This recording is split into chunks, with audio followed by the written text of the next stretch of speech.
আসসালামু আলাইকুম ওয়া রাহমাতুল্লাহি ওয়া বারাকাতুহু। আজ আমরা আলোচনা করব কিয়ামতের বর্ণনা নিয়ে। কিয়ামতের দিন, পৃথিবীর শেষ সকাল, একটা সকাল, যে সকাল হবে পৃথিবীর শেষ সকাল। মানুষ ঘুম থেকে উঠবে ঠিক অন্য দিনের মতো। কেউ অফিসে যাওয়ার প্রস্তুতি নিবে, কেউ দোকান খুলবে, কেউ মোবাইলে স্ক্রল করবে, কেউ ভবিষ্যতের স্বপ্ন দেখবে, কিন্তু তারা জানবে না আজকের সূর্যটাই পৃথিবীর শেষ সূর্য। রাসূল সাল্লাল্লাহু আলাইহি ওয়াসাল্লাম বলেছেন, কিয়ামত এমন হঠাৎ আসবে, মানুষ দুনিয়ার কাজে ব্যস্ত থাকবে। দুইজন মানুষ কাপড় কেনাবেচা করবে, কিন্তু সেই কাপড় আর ভাঁজ করা হবে না। কেউ খাবার মুখে তুলবে, কিন্তু সেই খাবার আর গিলতে পারবে না। হঠাৎ পৃথিবী কাঁপতে শুরু করবে, এমন কাঁপন যে কাঁপনে পাহাড় ভেঙে ধুলো হয়ে যাবে, বাড়ি ভেঙে পড়বে, মানুষ আতঙ্কে রাস্তায় দৌড়াবে, কেউ বুঝতে পারবে না কি হচ্ছে। মা নিজের সন্তানকে ফেলে পালাবে, গর্ভবতী নারীর গর্ভপাত হয়ে যাবে, মানুষ মাতালের মতো টলবে, কিন্তু তারা মাতাল হবে না, আল্লাহর শাস্তির ভয়ে তারা পাগল হয়ে যাবে। তারপর আল্লাহ আদেশ দিবেন, ফেরেশতা ইসরাফিল আলাইহিস সালাম সিংগায় ফু দিবেন। সেই শব্দ এত ভয়ঙ্কর হবে যে আকাশ ফেটে যাবে, পৃথিবী ছিন্ন ভিন্ন হয়ে যাবে, সূর্য অন্ধকার হয়ে যাবে, চাঁদ নিভে যাবে, তারাগুলো আগুনের মতো ঝরে পড়বে, সমুদ্র আগুন হয়ে জ্বলতে থাকবে, পৃথিবীর সমুদ্র আর নদীগুলো আর আগের মতো থাকবে না। আল্লাহ কোরআনে বলেছেন, সমুদ্রগুলো জ্বালিয়ে দেয়া হবে। ভাবতে পারো, যে পানিতে মানুষ আগুন নেভায় সেই পানি আগুন হয়ে যাবে। পৃথিবীর বিশাল বিশাল সমুদ্র, যেখানে কোটি কোটি টন পানি, সেগুলো ফুটতে শুরু করবে।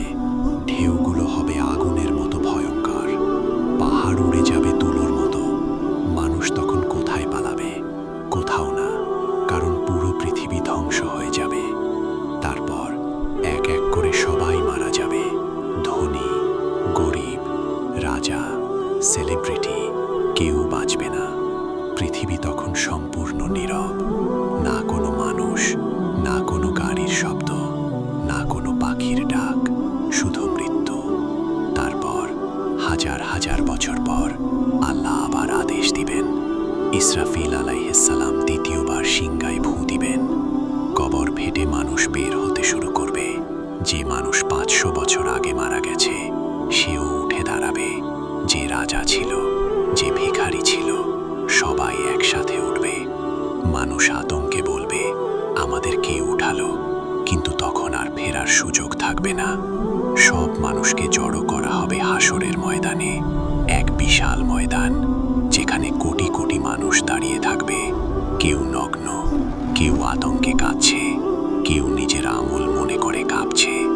সূর্য মাথার এত কাছে আসবে যে মানুষ ঘামে ডুবে যাবে। কারো ঘাম গোড়ালি পর্যন্ত, কারো হাঁটু পর্যন্ত, কারো বুক পর্যন্ত, আর কারো মুখ পর্যন্ত।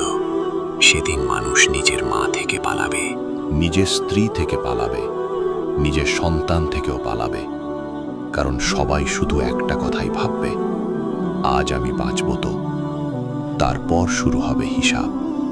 তোমার প্রতিটা কথা, প্রতিটা মেসেজ, প্রতিটা গোপন পাপ সব সামনে চলে আসবে।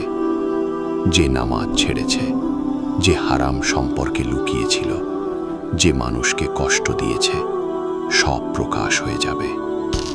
তারপর আনা হবে জাহান্নাম, এক ভয়ঙ্কর আগুন, যে আগুন দুনিয়ার আগুনের চেয়ে 70 গুণ বেশি গরম।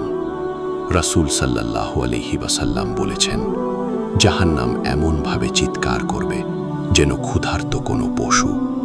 মানুষ আগুনে পুড়বে, চামড়া পুড়ে গেলে আবার নতুন চামড়া দেয়া হবে, আবার আগুনে পোড়ানো হবে। তারা পানি চাইবে, কিন্তু দেয়া হবে ফুটন্ত পানি, যা মুখের চামড়া গলিয়ে ফেলবে। সেদিন মানুষ চিৎকার করে বলবে, হে আল্লাহ, আমাদের ফিরিয়ে দাও, আমরা ভালো কাজ করব। কিন্তু তখন অনেক দেরি হয়ে যাবে। সেদিন মানুষ শুধু একটা জিনিস চাইবে, বাঁচার সুযোগ। কিন্তু তখন আর সময় থাকবে না। আর যারা আল্লাহকে ভয় করেছে, গোপনে কেঁদেছে, হারাম থেকে বেঁচেছে, তাদের জন্য থাকবে জান্নাত। আজ তুমি এই ভিডিও দেখছো, কিন্তু কেউ জানে না এটাই হয়তো তোমার জীবনের শেষ রাত। কিয়ামত অবশ্যই আসবে। প্রশ্ন হলো, তুমি কি প্রস্তুত? এরকম আরও নতুন নতুন ভিডিও পেতে আমাদের লাইক দিয়ে সাবস্ক্রাইব করে পাশে থাকুন। ধন্যবাদ।